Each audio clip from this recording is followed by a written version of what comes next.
Hey, it's Ethan Skolnick. Welcome to the Fanalyst YouTube channel. Make sure you hit the like and subscribe button. We'll be putting up more videos. Actually, we've got a dozen videos up there already, so make sure you check those out. We're trying to kind of capture the landscape of what we call Fanalyst here prior to our app being released, to give everybody an idea sort of that there are a whole bunch of different ways to get into this thing, and you don't always have to come into it from a mainstream perspective. Our guest today is Will Carroll. You can find him at Injury Expert on Twitter. We're going to get into his story a little bit. And Will, I guess to start here, because you were one of the first people I ever saw do this. We obviously know that injuries are a huge part of sports, in all sports, and that you have a bunch of amateur doctors out there, and particularly as social media has proliferated, everybody is a doctor. Everybody thinks they can diagnose as soon as they see a guy limp off the court or the field or anything along those lines. But that's not always the case. But people do rely a lot on your information. How did you get into this? What's your background? Really, it was the fact that nobody was doing it. I have a sports medicine background. My father taught sports medicine for years. So I grew up in athletic training rooms around sports, both pro, college, played myself up to a certain level, but it was mostly just being around the game. And this was one of those things that 10 years after I thought my athletic career had ended, I was able to stay in it because that's why we're all in it. We love sports. We want to be around sports. We want to kind of envelop ourselves in it. So I just found a little niche that existed. Friends would always ask me from fantasy leagues, 4 to 6 weeks for an ankle sprain. What does that mean? Is it 4? Is it 6? So I sent an email out to 3 friends. One of them was Jim Callis, who was at Baseball America at the time. And I said, is this anything? And he was like, I don't know, send me one tomorrow. So I've just honestly kept doing that for 20 years. I don't have a copy of the first one, but I have a copy of the second one, and it looks pretty much the same. So I haven't made any progress at all. But you're right. That's okay. Injuries are huge. They need to be covered. They need to be taken seriously. And I'm glad we've got a lot of people. We've got actual doctors rather than just amateur ones. And I'm always clear to say, I'm not a doctor. I'm not an athletic trainer. I'm just a translator, basically. I figure all the good doctors are in there. They're the ones fixing the knees and coming up with the new procedures. They wouldn't have time to do it. Turns out, well, some of them do and do a very good job of it. So I'm happy to have my little niche and to have progressed through the last 2 decades. Well, you mentioned they're important, and they're important for fans, obviously, to try to get the real information, because a lot of times the teams don't give out the real information. He's day-to-day. Right. Like you said, he's 4 to 6 weeks. Upper body injury, right? It's more and more vague as time has gone on, right? Like it's a little bit of the Belichick way that has kind of seeped into all sports, right? But beyond that, there's big money in this now, too. On the gambling and fantasy sides, the gambling side always existed, but obviously there's more and more openings on that as it gets legalized. It's at least legal now. Yeah, basically, and fantasy is gambling. I mean, you can call it anything you want, but you're gambling on particular players to be available to do certain things. How has kind of that, with the intersection of people posting that stuff on social media, how has that all come together? Because, I mean, your information would seem to be much more valuable than it was before. Yeah, a little bit. And as I progressed through my career, I can remember being at a book signing for one of the Baseball Prospectus annuals with Joe Sheehan, and a guy came through and was like, hi, I don't want to say his name, but I recognized his name. I was like, oh, you work for one of the places that sets odds. And he's like, yeah, love your work. You don't know how many times you've moved the line. And I was like, oh, don't tell me that. First, I'm gonna that's too much power. And second, that scares me. But yeah, you do get that. The asymmetric information that you can get from injuries, it's one of the few really still available things, and it scares the heck out of the NFL because the gamblers often have better tools than the teams, which is really what I'm working on now. The real issue for gambling is whether or not you can find any sort of small edge that makes you better.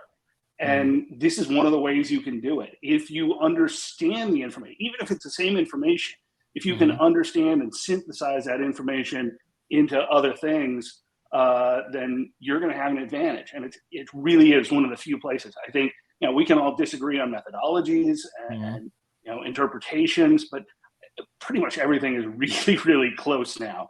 I can remember Nate Silver talking about, we're at 99% of projection accuracy. Everything else we do is going to be these small little percentages. And I think he was right on that. With injuries, we're not close. We're not even at 50%. So lot of progress to be made there as well. And it's not just about, is this guy going to play tonight? It's when you're talking about an injury that could be a long-term injury, people bet the futures, right? I mean, how many wins a team is going to have that season? Well, is this guy going to be back by a certain point? I mean, we got a situation here with the Miami Heat where we've been kind of projecting Victor Oladipo will be back sometime around the All-Star break, but you don't know for sure. Last year he came back. The surgery wasn't done properly. He ended up going back out. But the difference of Victor Oladipo coming back for the Heat for the final 20 to 25 games of the season, maybe the difference in them going over the 48.5 projection from the beginning of the year or not, right? So it's not – I think everybody focuses on the fantasy element. Okay, today, and particularly with daily fantasy, is this guy going to play today? But the question may be, is this guy going to play in 3 months? Is this guy going to be as effective in 3 months as he was before he got hurt? Absolutely. And Victor's one I know very well. Obviously, he was with the Pacers here where I live in Indianapolis and played his college ball just down the road. So he's a guy that you have to know the context for. You can know the injury. You can know what they're saying now. But do you know that he always is slow to come back from injuries? Do you know what's happened to people that have had similar leg and knee injuries? No, because there's not really any of them. And the one piece of information I hate more than any other is the unknown. If you're the first to come back from something, I know nothing. You know nothing. Nobody knows nothing. Right. So it's one of those things where, I absolutely hate the unknown. And that's where you start seeing a little bit. You get a little bit of this, a little bit of that, and where you have to be ahead of the curve to give any sort of context to it. With Victor, you just have to expect it's longer. And it's one of those situations where it'll be interesting to watch to see just how much longer. And then it raises a bigger question. Is it just Victor? Is he just taking more time? Is he kind of doing the Kawhi thing where my doctor says this and the team doctor says that? There was a little bit of that when he was here in Indiana. But on the other hand, is it a genetic issue? Someday will we go to the combine, swab their cheek and know, oh, your ligaments aren't going to hold up. Maybe you're going to be a lower draft pick. The NFL's been working on that for years and hasn't made a ton of progress. I think the NBA will get there before anybody else. Yeah, and as the NFL draft comes up here as we're recording this, it's clearly at the combine, that stuff that they're trying to project. I want to go back to your path here a little bit because you mentioned you've been doing this for quite a while, but you have worked for some mainstream outlets, correct? I mean, I remember you were Bleacher Report, right? I've worked everywhere, and they've all fired me. So it's Bleacher Report. I started out at Baseball Prospectus, worked at Football Outsiders, which was kind of a sister publication at the same time.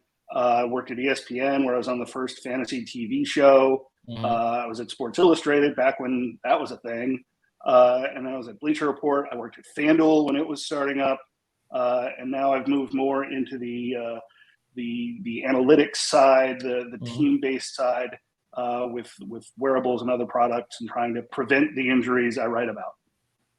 So to that point, when you've worked for that many different outlets, some of it they do their own promotion, but you've had to promote yourself also. I know you have over 60,000 followers on Twitter. One of the things we're trying to do at Fanalyst is create another vehicle for people to promote beyond just Twitter, to organize their work, amplify their work. But is Twitter pretty much it? I mean, is that how you got your name out there?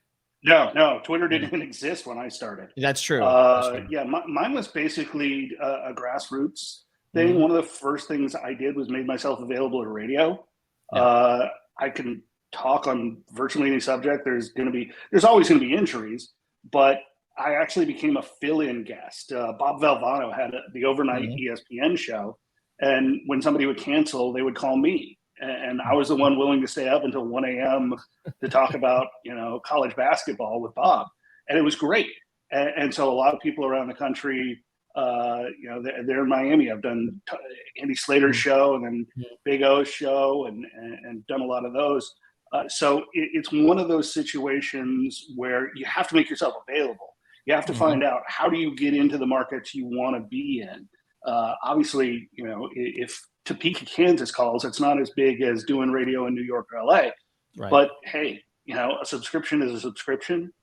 Getting your name out there, and you never know when something is going to blow up. Final thing here for Will, and you can follow him at Injury Expert and get all of his work there. But you mentioned you're moving into the team space more. I don't know how much you can reveal at this point, so I appreciate that. But just kind of that transition, because we've seen a lot sort of on the Fanalyst side. They get noticed by teams. We've had that happen here at 5 Reasons Sports Network. Even just today, Brady Hawk, who's featured on our channel here, he's 18 years old. He's become our lead Miami Heat reporter. There's a Jimmy Butler video that was put out today by Miami Heat social media. Brady's questions and answers are on there, which is not something he would have thought of when he came to us a year and a half ago.